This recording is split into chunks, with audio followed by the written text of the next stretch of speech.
A young archer named Arif trained every day, aiming to hit the center of the target. He believed that only the bullseye mattered. Whenever he missed, even by a little, he grew angry and discouraged.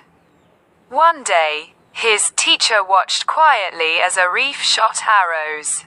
After many tries, Arif finally hit the center and proudly smiled. The teacher clapped softly and said, "Good. But what about the other arrows you shot?" "They don't matter," Arif replied. "Only the bullseye counts."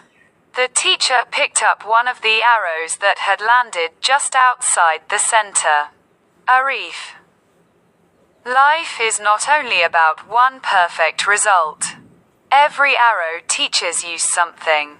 The ones that miss show your mistakes, the ones near the center show your progress, and the bullseye shows your potential. If you focus only on the bullseye, you will miss the lessons of all the others. Arif understood.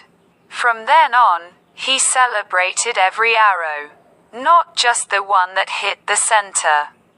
He realized improvement was built from many small results, not just one.